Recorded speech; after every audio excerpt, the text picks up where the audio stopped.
সবাইকে নমস্কার এবং সুপ্রভাত। আজকে শুরু করছি আবারও নতুন একটা ব্লগ। বহুদিন পর, বলতে পারেন অনেক বছর পর ব্লগিং করা হয় না। তো আজকে একটা স্পেশাল দিন, সেটা হচ্ছে জামাই ষষ্ঠীর দিন। তো জামাই ষষ্ঠী উপলক্ষে আজ আমরা সারাদিন কী কী করবো সমস্ত কিছু ব্লগের মাধ্যমে শেয়ার করবো আপনাদের সাথে। সাথে থাকুন এবং ব্লগটাকে পুরোপুরি দেখতে থাকুন।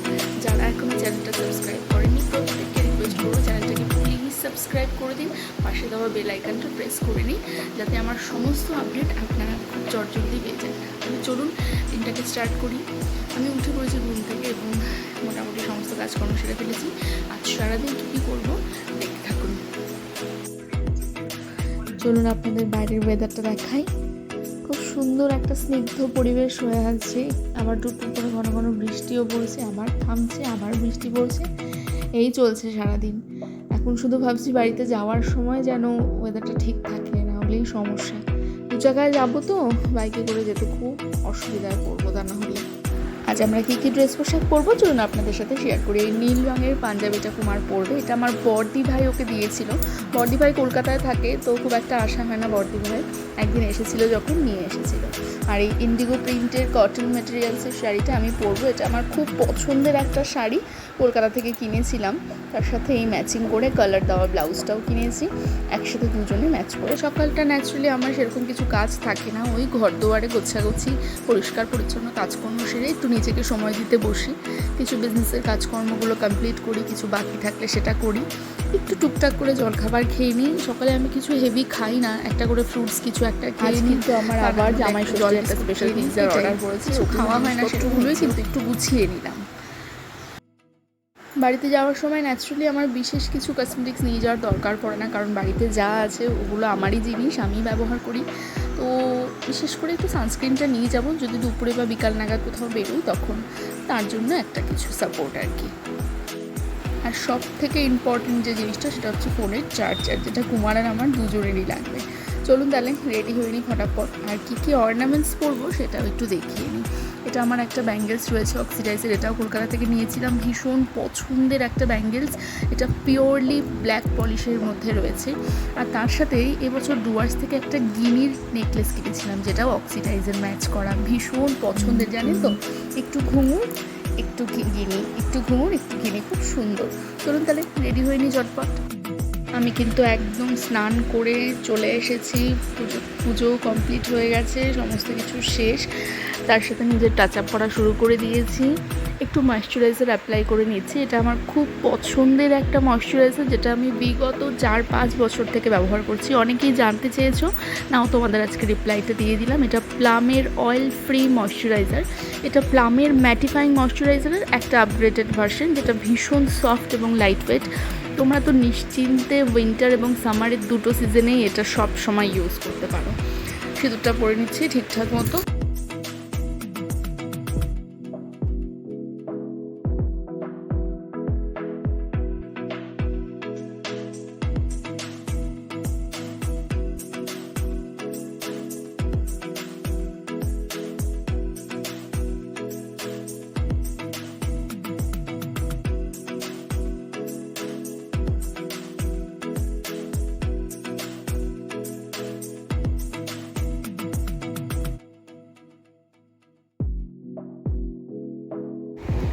চুলটাকে একটু ড্রাই করে নেবো, জানেন, একে তো ভিজে ওয়েদার, ধুয়ে চুলের এত খারাপ অবস্থা, নিঘাত উকুন হবে।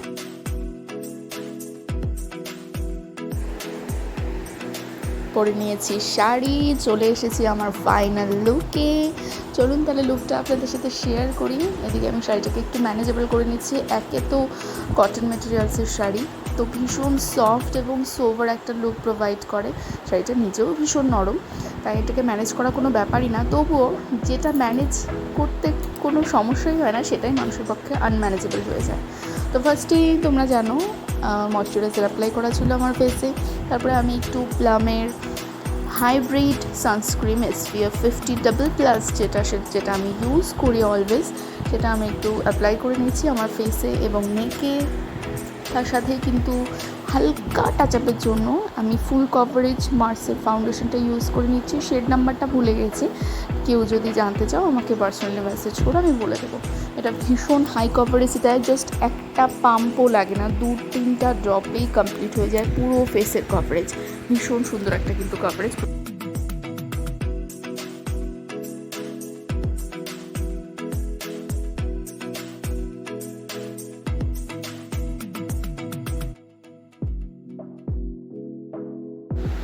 তার সাথেই কিন্তু আমি এখানে ব্যবহার করে দিচ্ছি একটা লুজ পাউডার। আমি একদমই লুজ পাউডারটা কন্টেনার থেকে নিয়ে ফেসে অ্যাপ্লাই করছি না, জাস্ট ব্রাশে যতটুকু ছিল ততটুকুই। এক্সেস মাখলেই দিনের বেলা সাদা ভূত হয়ে যেতাম একদম। ওই ব্রাশে যতটুকু ব্লাশার লাগানো ছিল ব্যাস ততটুকুই, হালকা একটু টাচ আপের জন্য ব্লাশার। আর ওই ব্রাশটা দিয়েই আমি একটু শ্যাডো এরিয়ার মধ্যে ব্লেন্ড করে দিলাম, সেটাই আমার শ্যাডোর কাজও হয়ে গেল, ব্লাশারও হয়ে গেল, কন্ট্রোলও হয়ে গেল, একসাথে 3 পাখি ঢিল।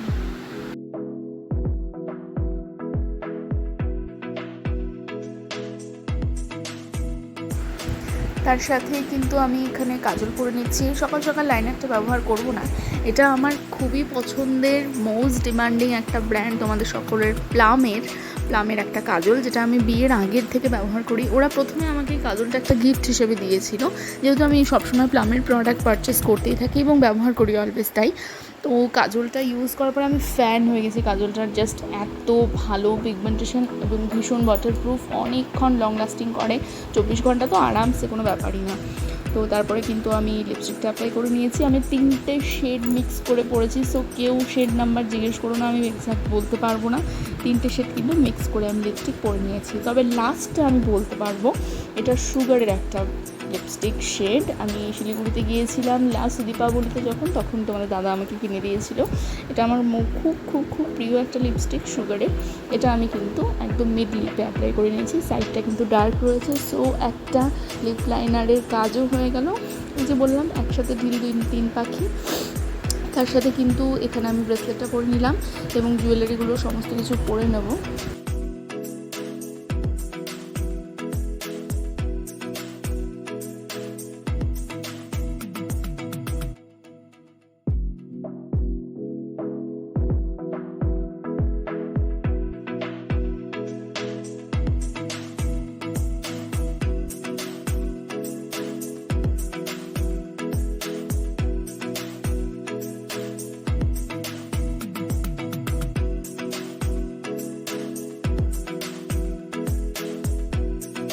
আমি কিন্তু একদম রেডি, প্রপারলি 100% রেডি। আমার এই লুকসটা তোমাদের কেমন লাগলো অবশ্যই কিন্তু জানিও।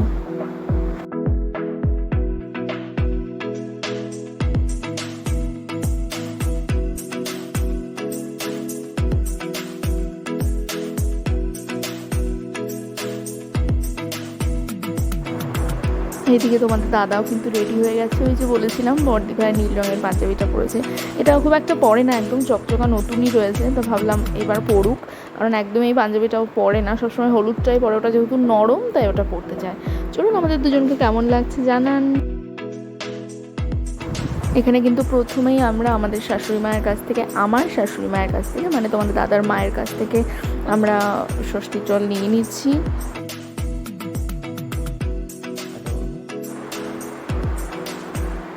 তারপরে কিন্তু মা ওর হাতে সুতো বেঁধে দিচ্ছে। এরপরে আমারটা কাট করা হয়নি, আমাকেও মা ষষ্ঠীর দল দিয়েছে। আমরা কিন্তু আস্তে ধীরে বাড়ির উদ্দেশ্যে বেরিয়ে গেছি। এই যে নিজেদের বাড়িকে টাটা বাই বাই বলে চললাম বাড়ির উদ্দেশ্যে। রাস্তাঘাটের অবস্থা ভীষণ খারাপ, তবুও দেখানো। হাতে এত কিছু জিনিসপত্র, মায়ের গিফট, সাথে আমার পিৎজার মেটেরিয়ালস, কিছু জামা কাপড় নিয়েছি, কারণ কালকে কুমার ওখান থেকেই অফিস চলে যাবে, তো পাঞ্জাবি পায়জামা পরে তো যেতে পারবে না, ওর জন্য কিছু শার্ট প্যান্ট তুলে নিয়েছি, ওগুলো পরেই ও যাবে। চলুন তাহলে আলিপুরদুয়ারের রাজপথ দিয়ে আমার ছোট্ট বাপের বাড়িটার উদ্দেশ্যে। জামাই ষষ্ঠীতে শ্বশুরবাড়ি যাচ্ছে আর হাতে কিছু নেবে না, এটা কি হয়? তো রাস্তার বাড়ি একটা দোকান থেকে 2 কিলো আম নিয়ে নিল। আমি বললাম নিতে হবে না, বাড়িতে বাবার সব অ্যারেঞ্জমেন্ট করে রাখছে। তো বউ বললো না না, খালি হাতে যাবো না, কিছু নিয়েই যাই। তো এই যে বাড়ির গলিতে চলে এসেছি, চলুন তাহলে বাড়িতে যাই। এই যে চলে এসেছে জামাই শ্বশুর বাড়ি, কিন্তু আমরা ঘরে গিয়ে দেখি একই ঘরের কাণ্ড। মা বাবার সমস্ত কিছু ওলট পালট করে দিয়েছে, ঘরের সমস্ত সোফা সেটগুলোকে বাইরে বের করে দিয়েছে, কিছু ঘরে ঢুকিয়ে দিয়েছে, না কিনা সামনের ঘরটা ফাঁকা রাখার জন্য। প্রত্যেকবার আমরা ঠাকুর ঘরে বসে ষষ্ঠী নেই, কিন্তু এবার মার ইচ্ছা সামনের ঘরে বসে ষষ্ঠী নেব। তো এই যে সব অ্যারেঞ্জমেন্ট রেডি একদম। একটা জিনিস দেখাই আপনাদেরকে, আপনারা সকলেই আমার প্রাইজেস শোকেসটা দেখতে চেয়েছিলেন। এই যে সেই আমার অমূল্য সম্পদ, যেটা কোনো দিন কোনো কিছু দিয়েও নাপতোল করা যাবে।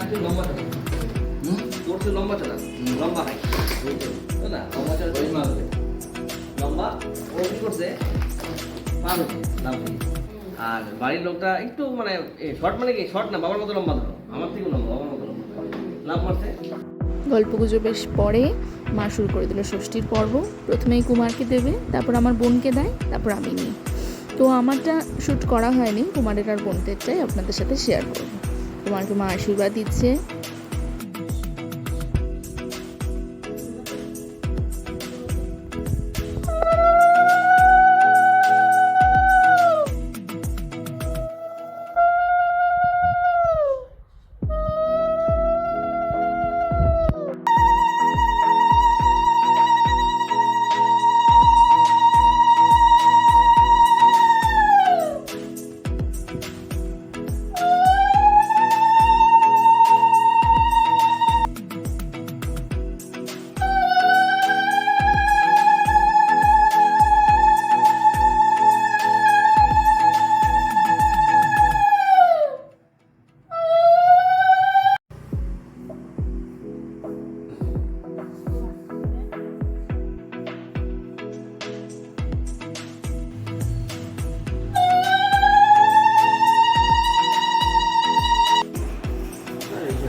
তোমার এসে কিনা আমার দিদা কি করতো দেখ।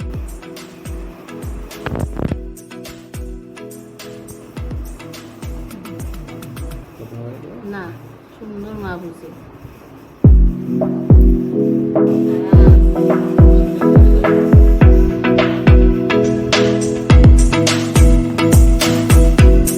এবার শুরু গিফট দেওয়া-দেওয়ির পর্ব। মা তুলে দিল কুমারের গিফট কুমারের হাতে, আমার গিফট আমার হাতে, এবং বোনটা পড়েই বসে পড়েছে।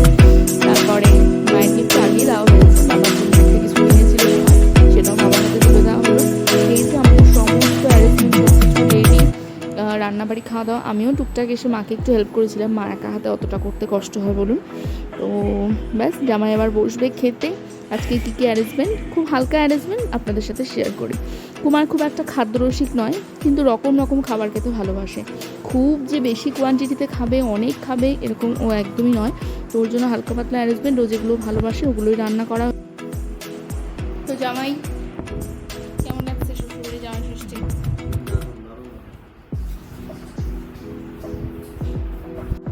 খাওয়া দাওয়ার সমস্ত পর্বের শেষে 1 ঘন্টা ঘুমিয়ে নিয়েছিলাম জানেন, শরীরটা তারপরে টায়ার্ড লাগছিল। দিয়েছি পিৎজা বানানো, এটা আমার আজকে স্পেশাল অর্ডার ছিল। এই যে মা বাবা দেখতে বসে পড়েছে। আমার পিৎজার অর্ডার থাকলে এনারা দুজন সামনে বসে থাকবে, পান খাবে, আমাকে নানা রকম রেসিপি বলবে, সাজেশন দেবে, আর আমি একে একে পিৎজাটা বানাবো। চলুন তাহলে দেখে নিই।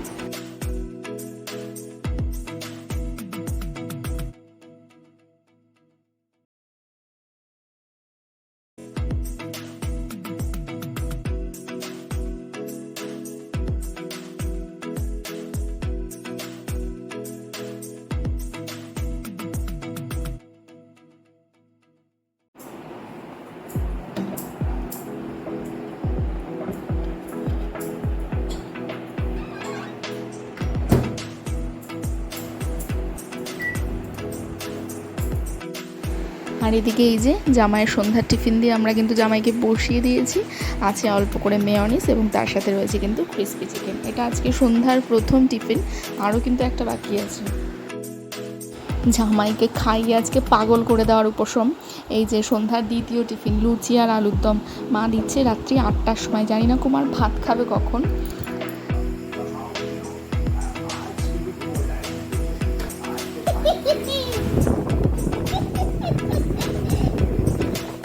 এই করতে করতে খেলা দেখতে দেখতে কিন্তু অনেক রাত হয়ে গেছে, রাতের শ্যুট আর করা হয়নি। এই যে সকাল, শাশুড়ি জামাই বসে পড়েছে সকালের মর্নিং গল্প গুজব করতে, সাথে চা কফি খাওয়াও শেষ।